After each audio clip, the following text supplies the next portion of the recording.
بسم اللہ الرحمن الرحیم والصلاة والسلام علی رسولہ الکریم وعلی آلہ وصحبہ اجمعین، اما بعد۔ میرے محترم بھائیوں، بہنوں، بچوں، بچیوں، عزیزوں، جاننے والے، نہ جاننے والے، السلام علیکم ورحمۃ اللہ وبرکاتہ۔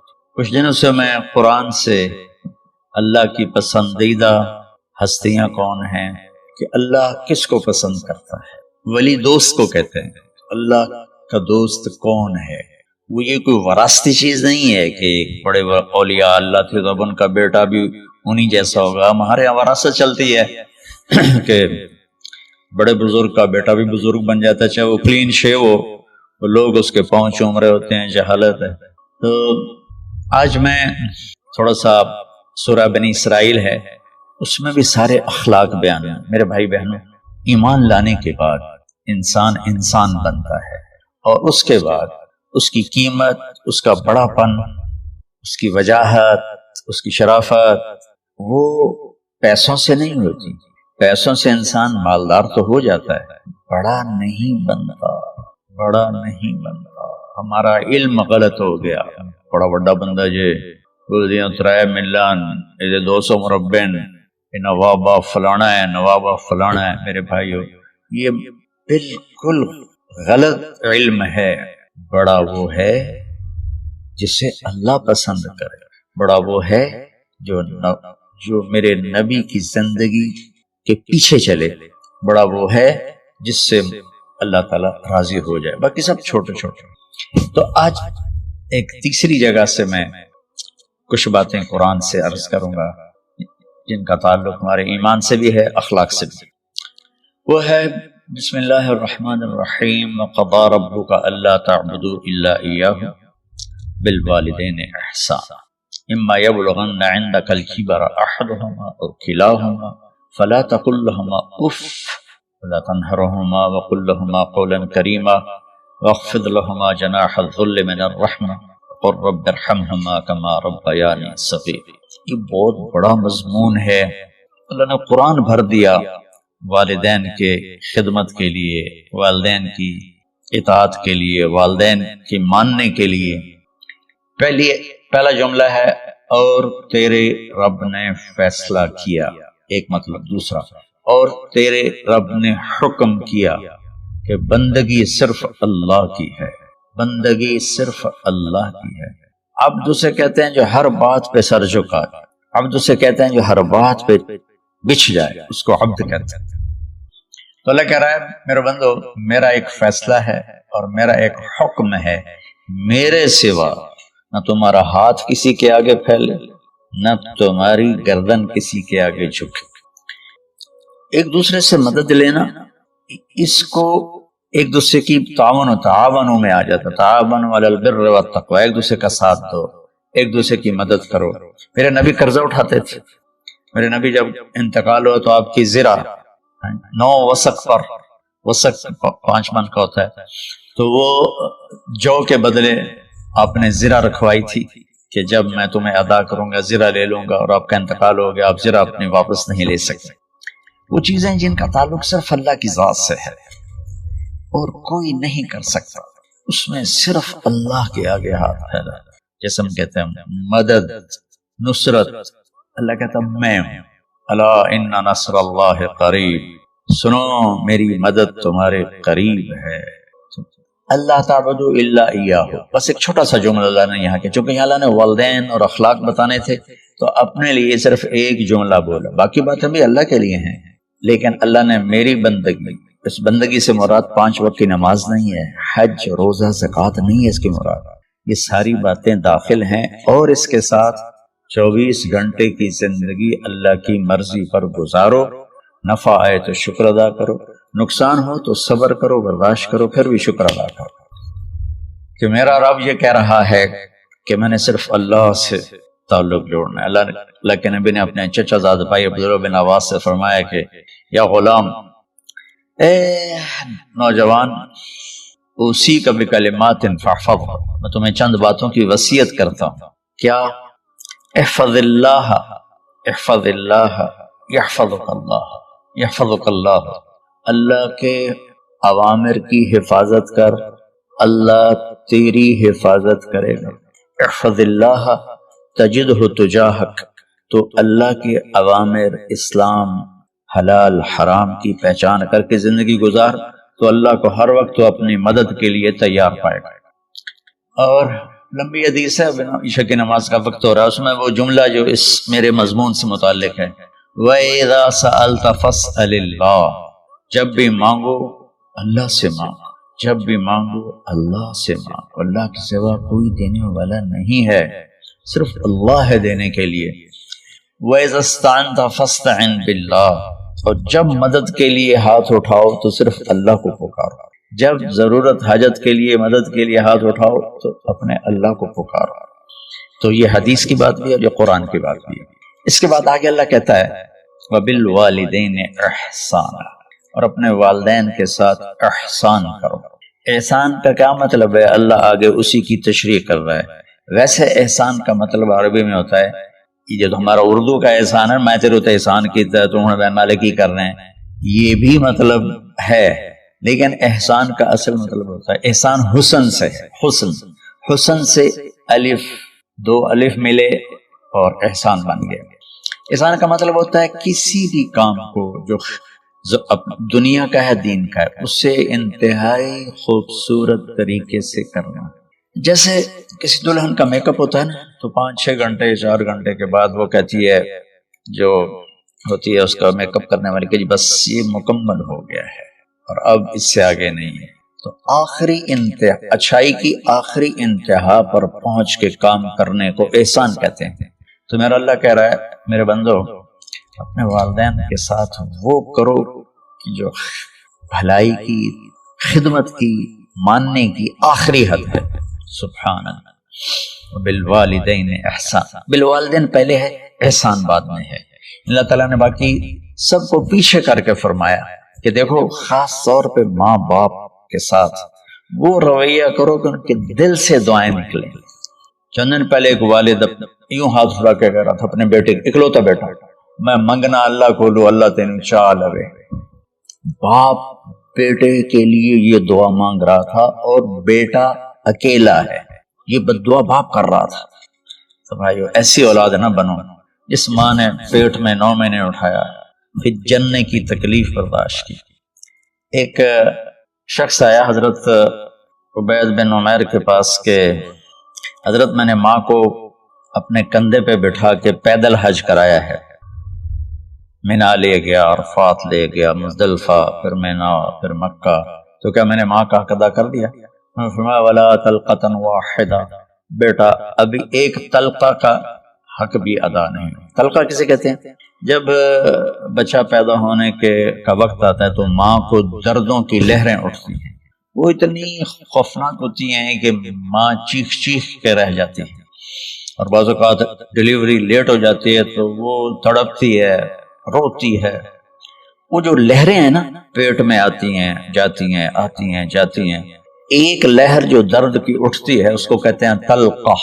میں قربان جاؤں، انہوں نے فرمایا بیٹا ابھی تیری ماں نے جو تجھے جنا تھا، اس وقت جو تجھے درد، تیری ماں نے درد کی لہریں برداشت کی تھی، اس میں سے ایک لہر کا بھی حق ادا نہیں ہوا، یعنی کہ حق ادا ہو ہی نہیں سکتا۔ یہ مطلب کہ حق ادا ہو ہی نہیں سکتا کہ بیٹا ابھی ایک کا بھی نہیں۔ پھر حضرت عبداللہ بن عمر سے ایک شخص نے پوچھا کہ اچھا یہ جو آدمی تھا یہ خراسان، یہ ایران میں ہے اور افغانستان میں، یہاں سے ماں کو پیدل کندھے پہ بٹھا کے مکے پہنچا تھا، اندازہ لگا اس نے کتنی مشقت اٹھائی۔ اور عبید اللہ بن عمیر کہتے ہیں بیٹا ابھی ایک لہر کا حق ادا نہیں ہو۔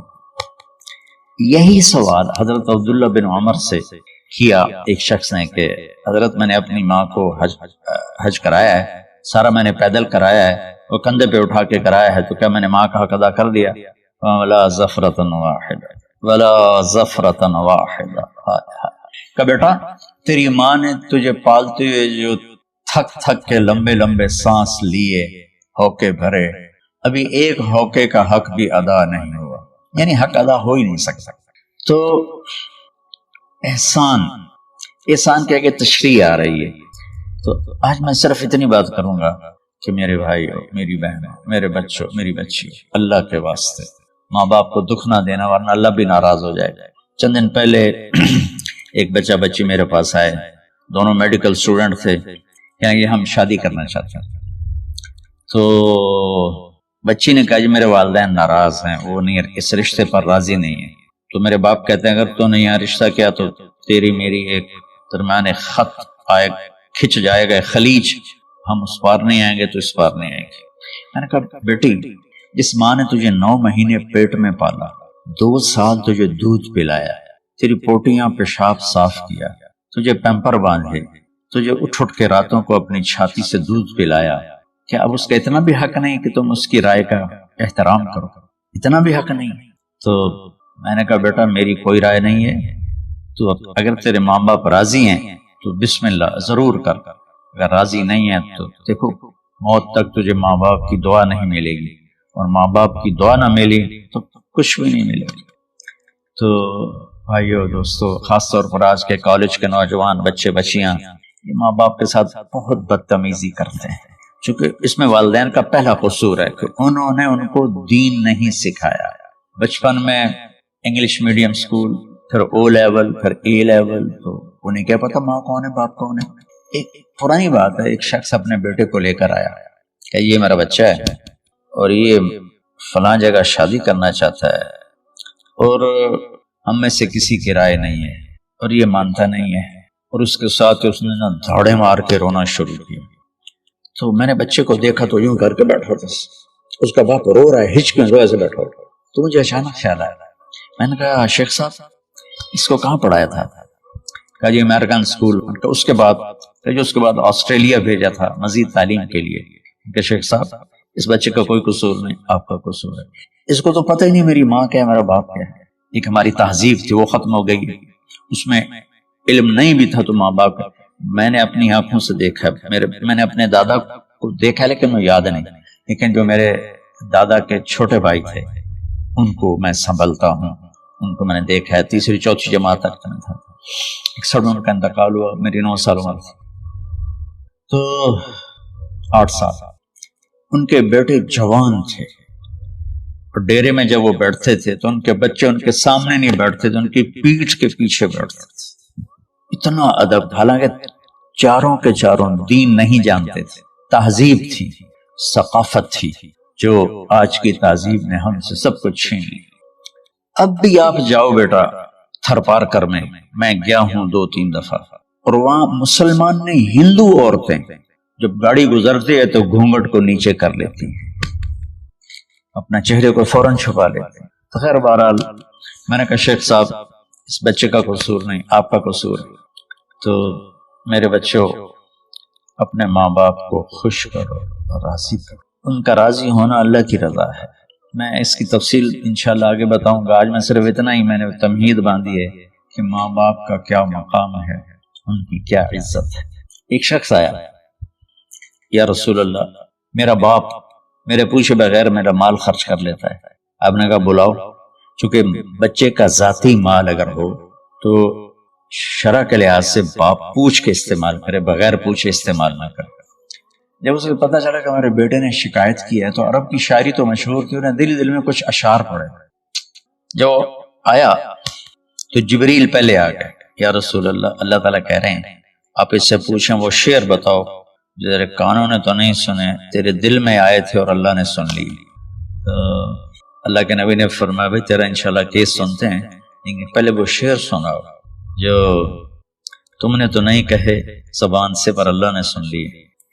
تو آپ نے اس سے ارشاد فرمایا کہ تمہاری بات ہم سنتے ہیں باپ بیٹے کی، لیکن پہلے وہ شعر سناؤ جو تیری زبان سے ادا نہیں ہوئے، تیرے کانوں نے نہیں سنے، تیرے دل کی گونج تھی اور تیرے دل کی آہ اور فریاد تھی جو دل ہی میں گھٹ کے رہ گئی، اس سے اللہ نے سنا ہے، وہ کہتا ہے سناؤ۔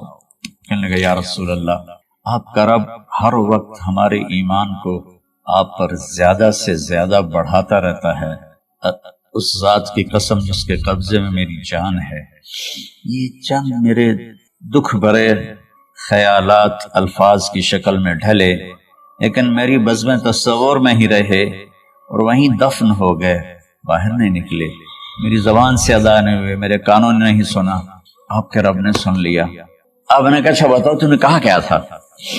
تم نے کہا جی میں نے بچے کی جب سنی شکایت میری کی ہے تو میں نے کہا تھا غضوتک مولودا وعلتک یافعا تعل بما اجنی علیک وتنہل وإذا ضاقتك بالسقم ليلة لم أبت لسقمك إلا ساهرا أتململ كأني أنا المتروك دونك بالذي تركت به دوني وعيني تحمله تخاف الرضا نفسي عليك وإنها لتعلم أن الموت وقت مؤجل فلما بلغت السن والغاية التي إليها مدى ما فيك كنت أؤمل جعلت جزائي غلظة وفظاظة كأنك أنت المنعم المتفضل فليتك إن لم ترع حق أبوتي فعلت كما الجار المجاور يفعل فأوليتني حق الجوار لم تكن علي بمال دون مالك تبخل۔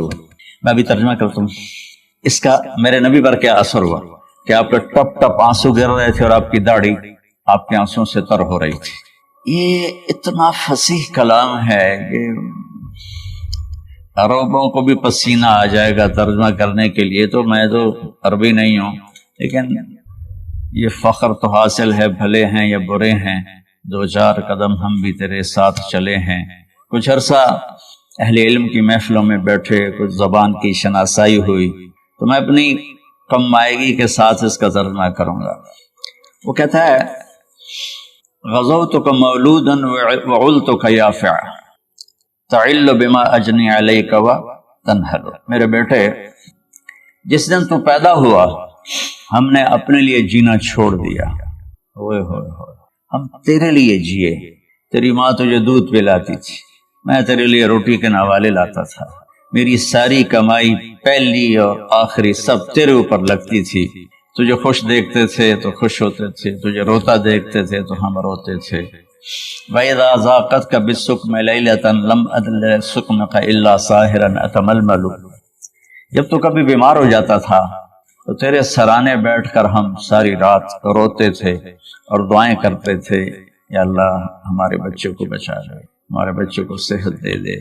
اس تڑپ میں ساری رات میں جاگتا تھا، تیرے لیے میں نے اپنا سب کچھ لگا دیا، اپنے لیے جینا چھوڑ دیا، اپنی خواہشات کو دبایا، تیری ہر خواہش کو پورا کیا، تجھے مسکرانے کے لیے، تجھے ہنسانے کے لیے میں دھکے دھوڑے کھاتا رہا، کبھی گرمی لو کی جھلسا دینے والی ریت اور کبھی سردی کے سرد ہوا کے تھپیڑے، لیکن میں ان دونوں سے گزرتا ہوا تجھے پالنے کی خاطر اپنے آپ کو کھپاتا رہا۔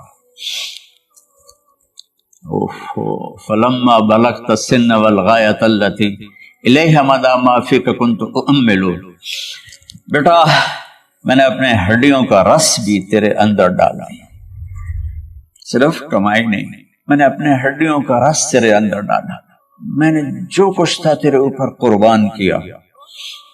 تجھے مسکراتا دیکھ کر میں اپنے غم بھولتا تھا، تجھے ہنستا دیکھ کر مجھے دکھ بھول جاتے تھے، اور پھر آہستہ آہستہ آہستہ میری ہڈیوں کا گودا، میری کمائی تیرے اندر گئی، اور تو ایک خوبصورت درخت کی طرح بڑھتا چلا گیا، بڑھتا چلا گیا، بڑھتا چلا گیا، بڑھتا چلا گیا، اور میری بڑھاپے نے کمر جھکا دی اور میں جھکتا چلا گیا، جھکتا چلا گیا۔ میرا خیال تھا کہ جیسے میں اس کی انگلی پکڑ کے چلتا تھا، اب میری باری ہے، یہ میری انگلی پکڑ کے چلے گا، جیسے میں اسے سینے سے لگاتا تھا، پیار کرتا تھا، جھولے جھلاتا تھا، باغ میں لے جاتا تھا۔ یہ ساری اس کی تعبیرات کے اندر داخل ہیں، الفاظ میں نہیں ہیں۔ تو مجھے خیال آتا تھا جب میں بوڑھا ہو جاؤں گا نا تو میرا بیٹا بھی مجھے ایسے ہی لے کے پھرے گا، میرا بیٹا بھی میری سنے گا۔ یہ 100 دفعہ پوچھتا تھا یہ کیا ہے، اور میں ہر دفعہ جواب دیتا تھا یہ ہے۔ تو اب میں بوڑھاپے میں اس سے بات کروں گا، یہ میری بات سنے گا، میں اس کو نوالے کھلاتا تھا، یہ مجھے روٹی کھلائے گا، میں اس کا انگلی پکڑ کے چلتا تھا، یہ میرا ہاتھ پکڑ کے چلے گا۔ میری کمر بڑھاپے نے جھکا دی اور میں ایک خشک پیڑ کی طرح ہو گیا، اور جوانی نے تیری کمر کو سیدھا کیا اور تو ایک تر و تازہ درخت بن گیا۔ تو مجھے خیال آیا کہ میں نے 20 سال اس بچے کو پالا ہے، ابھی اپنی ماں اور باپ کو دیکھے گا، لیکن ایک دم اچانک کیا ہوا، فلما بلغت السن والغایۃ الیہا مدى ما فیک کنت اؤمل، جب تو اس عمر کو پہنچا جس میں ہماری امیدیں تیرے ساتھ لگ گئیں، ہمیں بڑھاپے نے بے آسرا کر دیا اور تیری جوانی نے تجھے ہمت دے دی، تو ہمارا خیال آیا کہ اب یہ ہمارے ساتھ وہی کرے گا جو ہم نے اس کے ساتھ کیا، لیکن کیا ہوا، جعلت جزائی غلظۃ وفظاظۃ کأنک انت المنعم المتفضل، تو اتنا بدتمیز ہوا، تیری زبان چھری بن گئی، تیرا رویہ زہر بن گیا، اور میری ساری زندگی کی محنت کا بدلہ تو نے مجھے نافرمانی سے دیا، بد اخلاقی سے دیا، بدتمیزی سے دیا۔ میں حیرت بھری نظروں سے تجھے دیکھتا رہا اور میں اپنی پچھلی 20 سالہ زندگی کو جھٹلاتا رہا کہ میرے خیال میں اس کا نوکر ہوں اور یہ میرا مالک، میں اس کا باپ نہیں، میں اس کا نوکر ہوں۔ ماں باپ کے ساتھ ایسا کوئی نہیں کرتا ہے، یہ میرا مالک ہے اور میں اس کا نوکر ہوں، اس لیے مجھے ڈانٹ رہا ہے۔ کتنے بچوں کو میں نے یہ کہتے سنا اپنے باپ کو، تو میرے واسطے آج تک کیتا کی، تو میرے واسطے آج تک بنایا کی، اور جو آپ بے بسی کی تصویر بنا ہوتا تھا وہ شکلیں بھی میرے سامنے ہیں۔ ہمارا دیہاتی ماحول زمین دارہ ماحول ہے، اب تو شہروں میں بھی یہی حال ہے، جس نے وہ لیول یہ لیول کیا اسے کیا پتا ماں کسے کہتے ہیں باپ کسے کہتے ہیں۔ تو میں نے اپنی آنکھوں سے باپ کی بے بسی اور بیٹے کا غرانہ ایک دفعہ نہیں کتنی دفعہ دیکھا۔ تو میرے واسطے آج تک کی تھا، تو میرے واسطے آج تک کی بنایا۔ وہ کہتا اچھا میرا بچہ جدا جوان ہو سو آپ پہ سمجھ جسو۔ جبریل انسانی شکل میں آئے کہ یا رسول اللہ کچھ سوال کی، قیامت کب آئے گی؟ کہ اللہ کو پتا ہے۔ کہ کوئی نشانی؟ فرمایا جب دیکھو کہ بیٹیاں بھی ماؤں کو نوکر کی طرح دھتکار رہی ہوں تو سمجھنا قیامت آنے والی ہے۔ کچھ عرصہ پہلے ایک بچی اور ماں، تو ماں کچھ بات کر رہی تھی اور بیٹی کہہ رہی تھی بھوک نہیں بھوک نہیں، اور اس کی ماں کے خون سے بھرے ہوئے آنسو بہ رہے تھے، اس کی ہچکیاں لگ رہی تھی کہ یہ وہ ہے جس کو میں نے اپنے پیٹ سے جنا اور اپنی چھاتی کا دودھ پلاتے پلاتے پلاتے میں نے کتنی تکلیفیں برداشت کی، اور آج کر یہ بھوک نہیں۔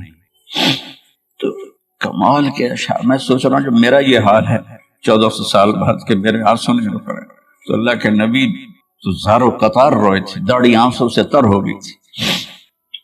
کہا بیٹا جب تو نے میری ساری زندگی کی محنتوں کا بدلہ بدتمیزی سے دیا، گالی گلوچ سے دیا، دھکے دے کر باپ کو گھر سے نکال دیتے، تو بیٹا میں یہ سمجھا کہ تو نے ایک خواب دیکھا تھا، تو نے ایک خواب دیکھا کہ تو باپ ہے اور یہ بیٹا ہے، اصل حقیقت یہ ہے کہ یہ مالک ہے اور میں نوکر ہوں۔ پھر آگے کہتا فَلَيْتَكَ إِن لَمْ تَرَ حَقَّ أُبُوَّتِي فَعَلْتَ كَمَا الْجَارُ الْمُجَاوِرُ يُفْعَلُ۔ اچھا چلو بیٹا تو نے مجھے باپ تو نہ سمجھا، چلو ایک پڑوسی سمجھ لو۔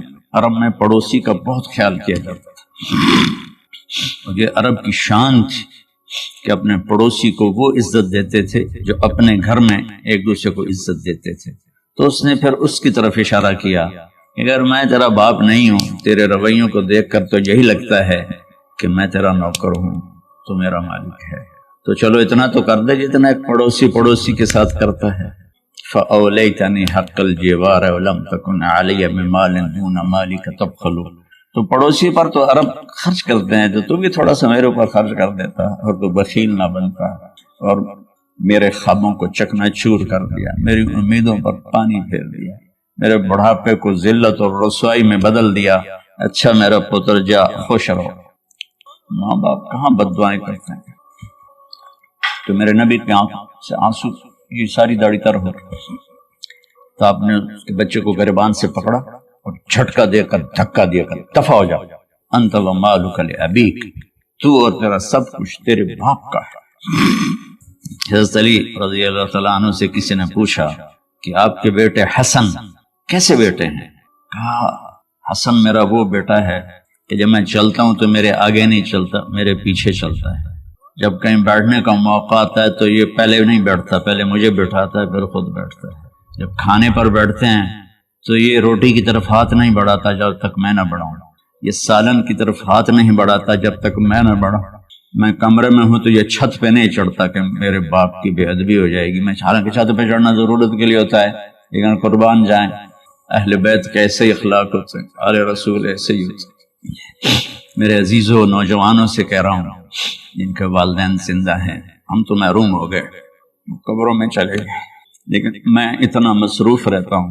اب یہ کرونا کی وجہ سے گھر میں بیٹھے ہوئے ہیں، میری زندگی ایسے پہیے کی طرح گھومی ہے، اور پھر دل کی تکلیف، پھر اس کے ساتھ سر کا درد شدید۔ اس کے باوجود میں روزانہ 10 نفل اپنے باپ کے لیے پڑھتا ہوں، 10 نفل اپنی ماں کے لیے پڑھتا ہوں، 4 نفل اپنی خالہ کے لیے پڑھتا ہوں، کہ ساری زندگی سجدوں میں سر رکھ کے اس کا ثواب ماں باپ کو پہنچاؤں، تو ماں باپ کا حق ادا نہیں ہو سکتا۔ قدرت ادھر دیکھو تو اللہ کی قدرت، بلند و بالا آسمان دیکھو تو اللہ اللہ پکارتا ہے، سورج کو دیکھو تو ایک ایک اس کی شعاع اللہ اللہ پکارتی ہے، چاند کی کرنوں کو دیکھو تو ایک ایک کرن اللہ اللہ پکارتی ہے، تاروں کی جھلملاہٹ کو دیکھو تو ایک ایک تارے کا جھلملانا اللہ اللہ پکارتا ہے، بارش کے قطروں کو دیکھو تو ایک ایک قطرہ اللہ اللہ پکارتا ہے، بادل کی گرج کو سنو تو وہ بھی اللہ اللہ پکارتا ہے، بجلی کی کڑک سنو تو وہ بھی اللہ اللہ پکارتی ہے، بلبل کا نواں سنو تو وہ بھی اللہ اللہ پکارتی ہے، چڑیا کی چہچہاہٹ سنو تو وہ بھی اللہ اللہ پکارتی ہے، سانپ کی پھنکار میں بھی اللہ اللہ کی آواز ہے، عقاب کی پرواز میں بھی اللہ اللہ کی پرواز ہے، تھنوں کے دودھ میں بھی اللہ اللہ کی پکار ہے، ایک ایک قطرے میں اللہ اللہ کی پکار ہے، ایک ایک دانے میں اللہ اللہ کی پکار ہے۔ خالق الحب والنوا، گٹھلی دانے کا پھاڑنے والا، امن خلق السماوات والارض وانزل لكم من السماء ماء فانبتنا به حدائق ذات بهجة۔ ہے کہتا الہم اللہ نہیں، امن خلق السماوات والارض، کوئی بہت متکبر بول رہا ہے، امن خلق السماوات والارض انزل لكم من السماء ماء فانبتنا به حدائق ذات بهجة ما كان لكم ان تنبتوا شجرها الہ اللہ۔ ایسے جیسے آپ لوگ نعرے نہیں لگاتے، اور میرا اللہ تو ہر تشبیہ سے پاک ہے، الہ اللہ، ہے کوئی تیرے اللہ کے سوا؟ لاؤ میدان میں، کوئی ہے تو لاؤ، کوئی ہے تو لاؤ۔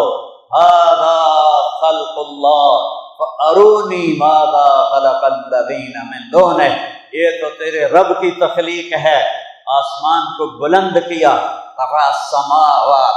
دیکھو مفتی صاحب کی مسجد میں کتنے ستون ہیں، حالانکہ چھوٹا سا حال ہی ہے، کتنے ستون ہیں، اور میرا اللہ کہتا ہے یہ میرا آسمان ہے بغیر عمد۔ کوئی ستون نظر آتا ہے؟ ہل تری من فطور، کوئی شگاف کوئی پھٹن نظر آتی ہے؟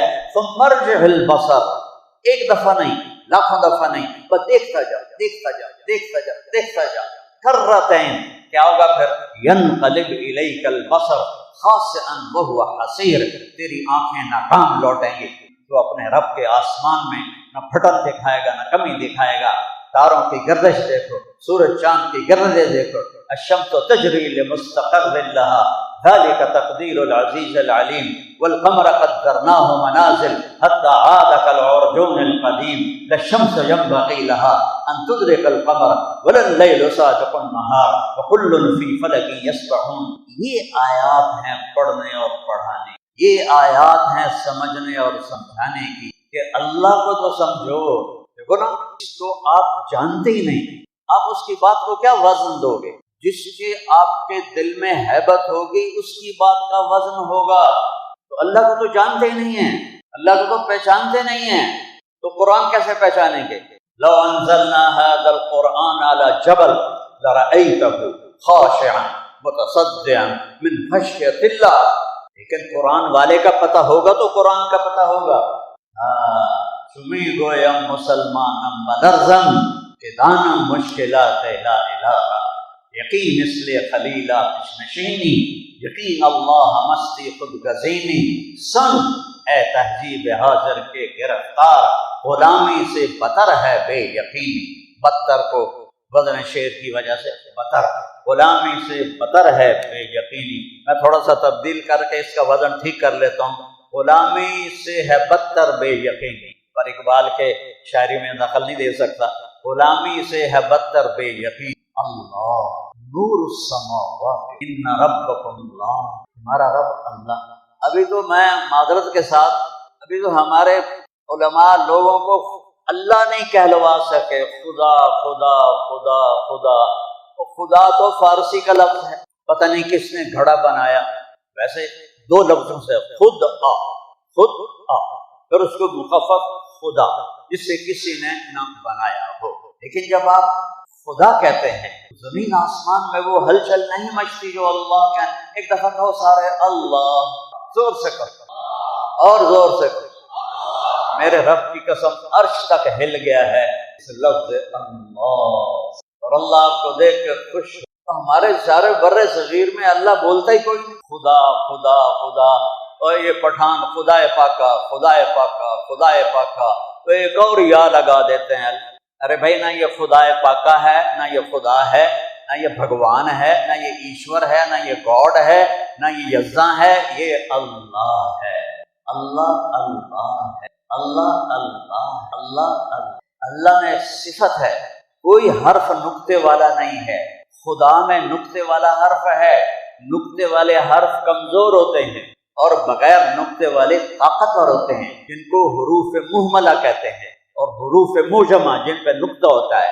تو حروف مہملہ طاقتور ہیں کہ انہیں کسی کی ضرورت نہیں ہے اپنا مطلب بتانے کے لیے، اور حروف معجم کو نقطے کی محتاجی ہے، ایک کی، دو کی۔ سندھی میں 4 نقطے بھی لگائے جاتے ہیں۔ پھر لفظ اللہ میں 4 حرف ہیں، الف لام لام ہا۔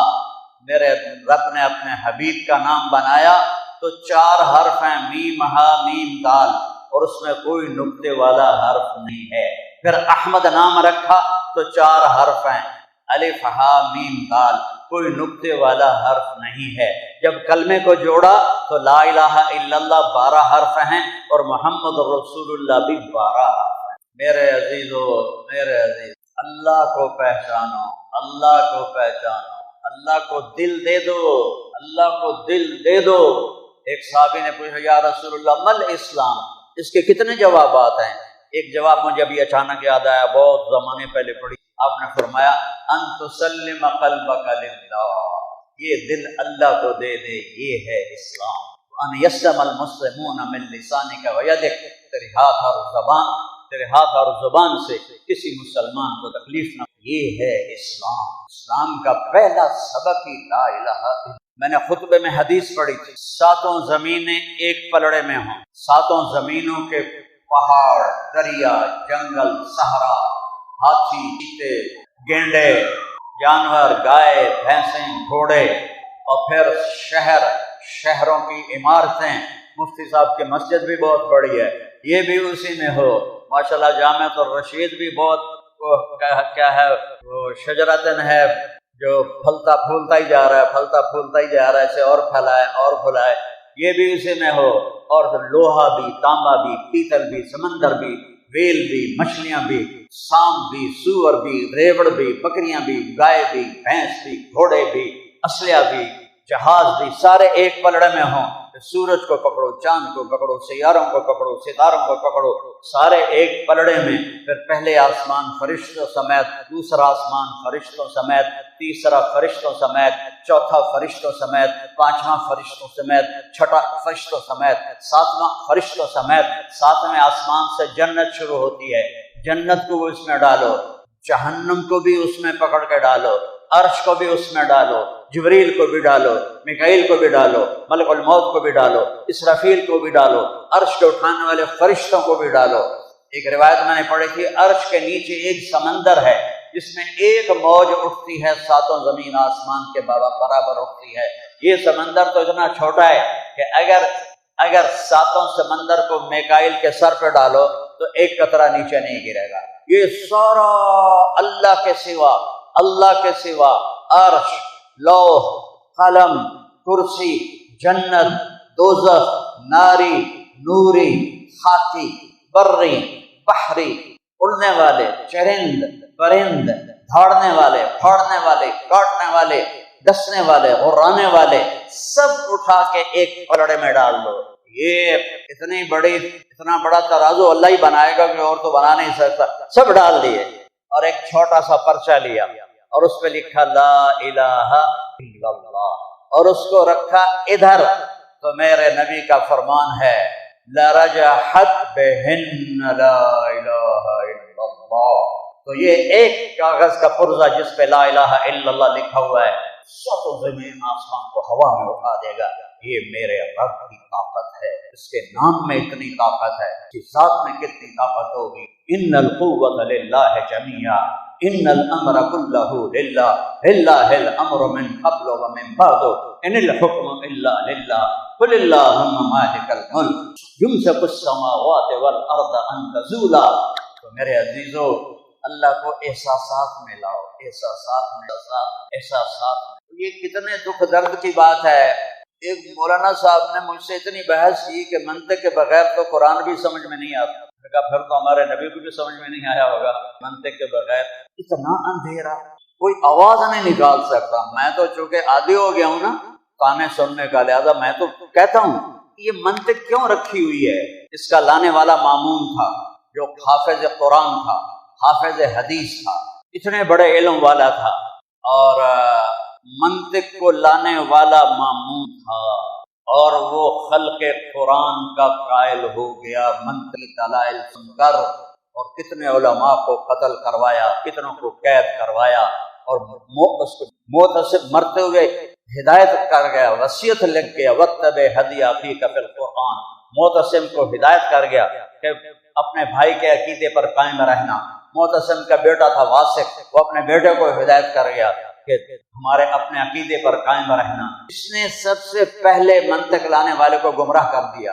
قرآن کو خالص اللہ تعالیٰ نے خالص کی ایک مثال دی ہے، حصی مثال دی۔ اُسْقِيكُم مِّن بَيْنِ فَرْثٍ وَدَمٍ لَبَنًا خَالِصًا۔ یہ صرف قرآن میں خالص کا لفظ ایک جگہ ہے اور دودھ کے ساتھ ہے۔ ادھر گوبر ہے اور ادھر خون ہے، خون بھی ناپاک ہے، گوبر بھی ناپاک ہے۔ ایک قطرہ تیرا رب کیا، ایک ذرہ بھی نہیں آنے دیتا اس میں، اور وہ خالص دودھ تمہیں پلاتا ہے۔ تو یہ فلسفہ اور یہ منطق اور اس میں سے قرآن گزرے گا تو بچا نہیں سکو۔ قرآن کو اس طرح سمجھو جیسے میرے حبیب نے سمجھایا ہے، اور کلمہ مکمل نہیں ہوتا محمد الرسول اللہ کے بغیر، کلمہ مکمل نہیں ہوتا محمد الرسول اللہ کے بغیر۔ میرے رب نے جب آپ معراج پہ گئے تو آپ نے پوچھا یا اللہ اتخذت ابراہیم خلیلا وموسیٰ کلیما وَأَلَنْتَ لِدَاوُودَ الْحَدِيدَ وَسَخَّرْتَ لِسُلَيْمَانَ الرِّيَاحَ وَأَحْيَيْتَ لِعِيسَى الْمَوْتَى فَمَاذَا جَعَلْتَ لِي۔ تو اللہ تعالیٰ نے فرمایا اَوَلَيْسَ قَدْ أَعْطَيْتُكَ أَفْضَلَ مِنْ ذَلِكَ كُلِّهِ، میرے محبوب آپ کو وہ دیے ہیں جو کسی کو نہیں دیا۔ کیا دیا ہے؟ اللہ ذکرت الا ذکرت معی، میرے حبیب قیامت تک آپ کا اور میرا نام اکٹھا رہے گا، جدا نہیں ہو سکتا۔ اللہ نے کسی نبی کی قسم نہیں کھائی، میرے نبی کی قسم کھائی لعمرک، آپ کی زندگی کی قسم، کسی کے شہر کی قسم نہیں کھائی، آپ کے شہر کی قسم کھائی۔ وہذا البلد الامین ولا اقسم بهذا البلد وانت حل بهذا البلد۔